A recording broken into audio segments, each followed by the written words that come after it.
Magluluto si Ate Marit ng kare-kare. May sitaw, may bagyo pichay, tsaka peanut butter. Yan. 1 kilong paa ng manok. Laki ng kaldero, hangkawa. Maglagay na siya ng sibuyas ba yan? Bawang. Pinakuloan muna yung paa ng manok. Oo, pinakuloan bago. Hindi ka. Oo. Aray ko. Yan yung sibuyas. Yan ang Para hindi sibuyas. na magkausap, i-directa nyo na yung bagoong Oh, sa... pwede rin. Kasi ano pa, magastos sa pagsasawsaw. Direkta na lang na, diretso. Oo, diretso. Pagkatapos niyan,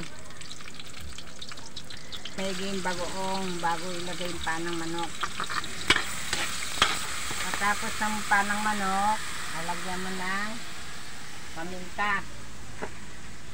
Pamintang durog. Nasa sa inyo kung gusto nyo marami o konti. Sabihin mo. Ito masarap to na Pero, peanut butter. Nakatikim na ako nito. Nasa sa inyo naman yun eh. Konti ang ano. Pero huwag masyadong maraming bagoong kasi Tansya lang. baka umalat.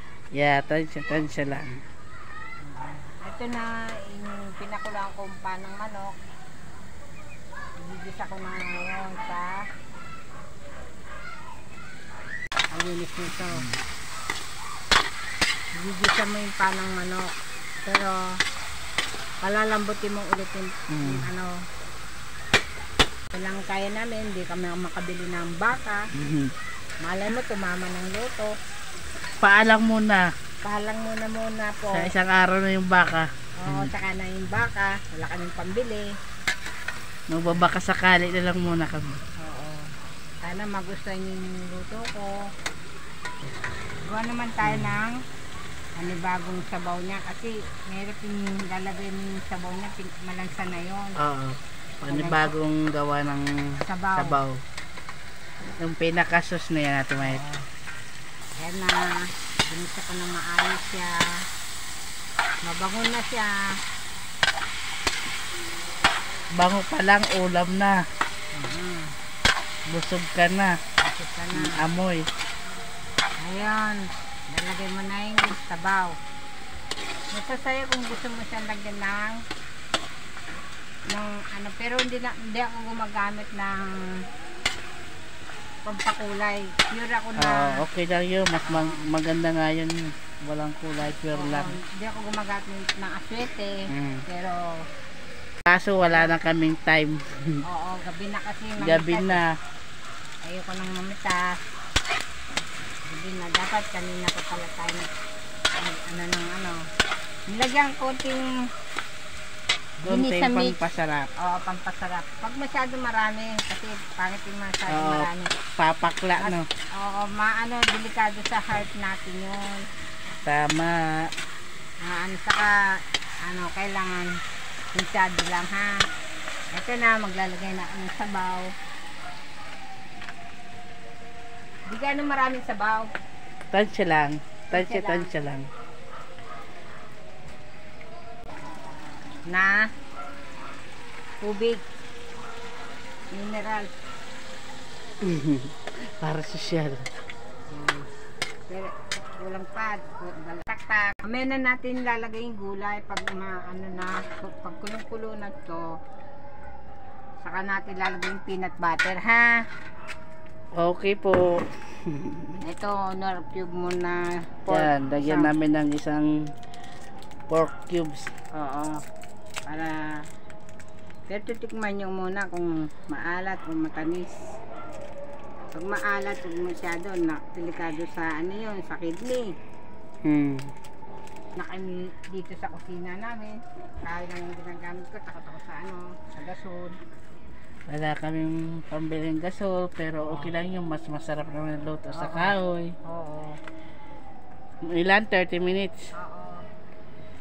Bago ilagay yung peanut butter. Okay. Pero kailangan nakaugas na yung mga gulay bago ilagay yung gulay. Half-cook lang ba? Oo, tama. Ha? Mary Jane Sandin? Mary Jane? Mary Jane? Ito, pure na peanut, masarap peanut butter. Gawa namin ng best friend ko si Roma. Anong tatak niyan? Roma Ano? peanut butter. Okay. Tingnan Tama. ano natin. Ayan. Kung dito kayo taga San Nandito Jose ako del Monte, Bulacan, San makaka-order Jose del Monte, kayo. Bulacan. Sana maging masarap to, the best. Masarap yan. Na-try ko na yan eh. Lahat ng Yung putahe magagawa Meron nyo kami kung dito anong gusto mga nyo. Kung gusto Indian nyo ng- mango, tsaka may mangga. Kung gusto nyo gumawa ng Maliliit yung peanut mangga. butter na yung tenga ng baboy, pwede rin yun sa kare-kare. Ayan. Ah. Pwede siyang bulalo. Ah. Gawin yung bulalo yung misa gagawa ka ng bulalo na tenga ng baboy. Masarap yun. Kailangan nilalaga mo na yun sa may daon ng laurel. Puro tinga lang talaga, walang halong mga taba-taba naman. Ano lang talaga, tenga ng baboy. Mas the best yun. Ayan. Ayan nyo, patitikimang kita kayo. Wala lang next time. Marami silang prutas dito. May sampalok, gagawin niya ng candy. Binatamis na sampalok. Binatamis. Marami kami, may bayabas, may mangga, May duhat. Wala may pang kuybano. bunga. May bunga na rin, kaya lang Yung kuyabano, meron na rin kami. yung duhat wala pa. May dudoy? Wala dito si Manay Dudoy. Hindi na kapag pailaw sa labas.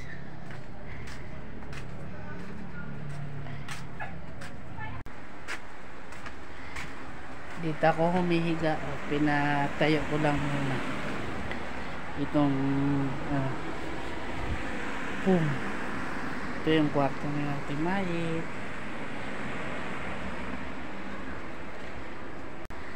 Pasensya na kayo dyan sa kalat-kalat dyan. Ayusin yan mamaya. YouTube, naka-on na siya. Inon ko. Pasensya na kayo dito sa bahay ko. Takpi-takpi. Okay na yun. Isa wala, di ba?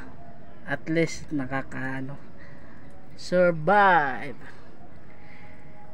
Dream, believe, survive. Starstruck. Karoon ng karinderya Kaya lang. Karinderya. Budget. Mabenta ngayon kasi mga sabaw-sabaw, mga pares. Wag lang ipares sa alak. Ayoko yun. Hindi maganda yun. Sa pares lang, para sa kanin, ganun. Maharap ka mo bukas ng ilaw doon. Sa harapan. Saan? Doon sa kwarto natin. Sa may sinasaksakan natin? Sige, subukan ko. Suruman na. Pag pinirito magastos pa. Oo, hindi na yan pepritohin kasi gagastos yun. pa ng mantika. Oo. At saka Hindi kailangan laging may mantika. Kinakain mo kailangan. mas healthy kung Ito kunti na, lang yung maglalagay na ako mantika. ng peanut Okay. butter. Ito na. Alas kalahati. Para lumasa siya. Ang pasarap. Oo, yan o. Wow. Sarap. Kalahati na yan. Marami na yan. Wag busin para may mapalawang sa tinapay. Oo. Kaya mo lang kumulo ng kumulo. Sarap na yan pag mamaya na pag lumapot na siya, saka mo nilagay yung gulay. Maganda sana kung mayroon kang panggiling sa manino. Meron. Hindi ka nabibili nitong Oo. Pero may nabibili ba sa palengke? Hindi, ayoko yun. May halong arena yun. Ito, pure to na peanut. Yung kilo-kilo may halong arena, no? Oo. May halo yun. Ito, pure na peanut to. Talagang gawa namin ng kaibigan ko. Ako lang taga-tinda niya, pero dati marunong ka gumawa niyan, di ba? wala pa akong punan. Saka na lang ako gagawa pag may punan na ako. Muna to kasi sitaw, medyo sa gabi. Pero naugasan na to Naugasan na ere. Ayoko na masyadong matigas. Kasi gabi na at nagugutom na kami ni Kuya Roy. Malasa na to. Malasa na, meron ng cube. Yan. May cube na siya. At pag lumapot na siya, dali na yan. Meron ng gasol. Ano? Takot ka sa gasol? Oo. Kaya kayo lang yung ginagamit ko. May kilala din ako takot sa gasol. Sila, Auntie Yoni.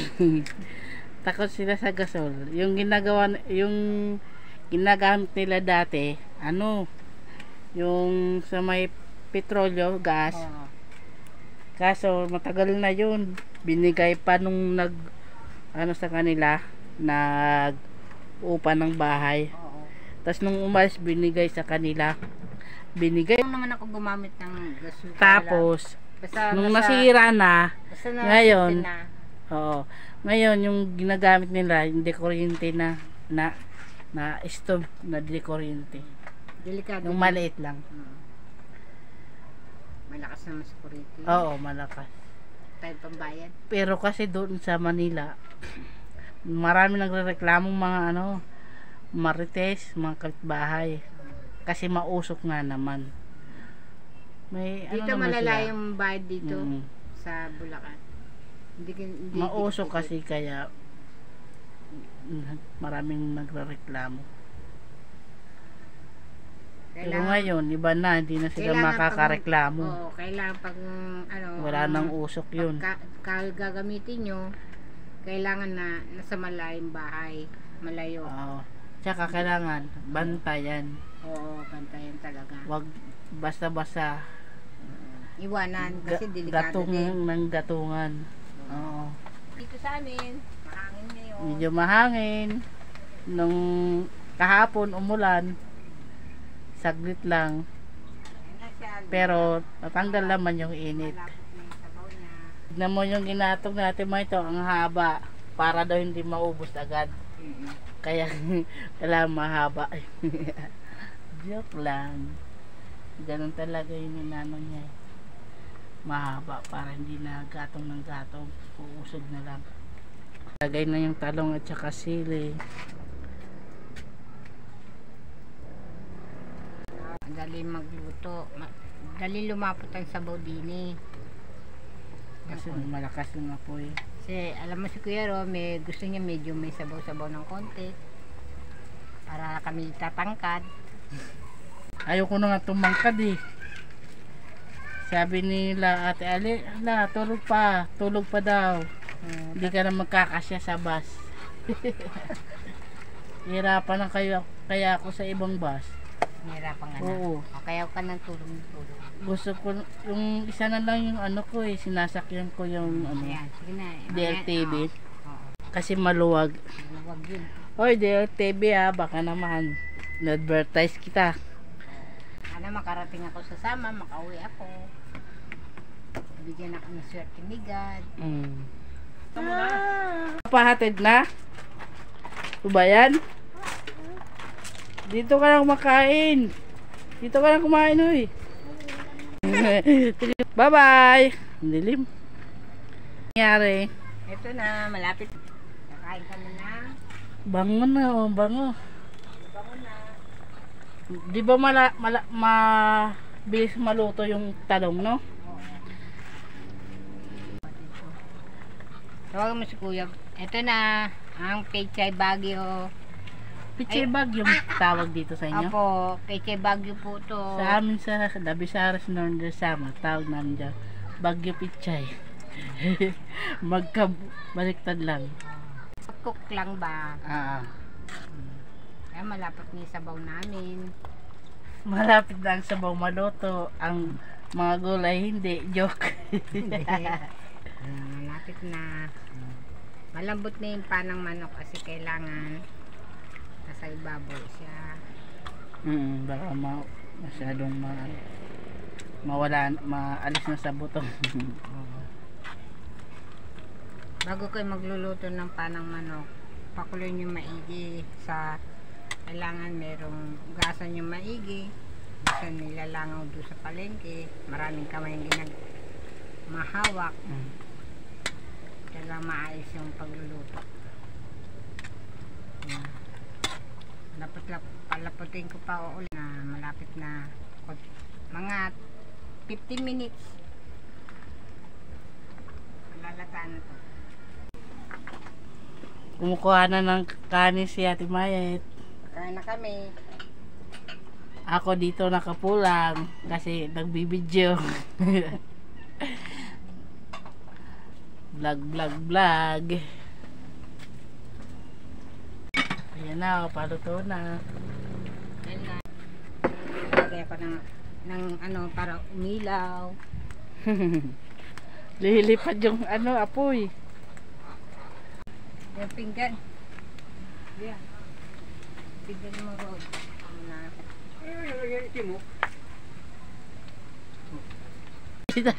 Kare-kare. Kare-karing paan ng manok. Kare-kare Adidas, hindi Nike ah. Oo. Paan ng manok. Nike. Adidas. Huwag mo na paan ng manok, Adidas. Para maganda tayo pakinggan. Oh, yan Adidas, hindi Nike. Para makainin yung dilangan. Ito, lagyan mo ito, mainit ka oh. Teka muna ako. Na. Ayan na oh. Binigyan na. Ito na po, luto na po yung kare-kare. Masarap po yan. Yung kari-kari po ito ha, sa order, Adidas. Kain tayo. Makain na kami. Ayun tayo, kaya na. Maraming salamat po sa biyayang pinagkaloob mo sa amin sa araw-araw. Maraming salamat po. Amen. Amen. Yummy. Sige na, bye-bye na sa vlog. Bye-bye na. Bye-bye. Love you.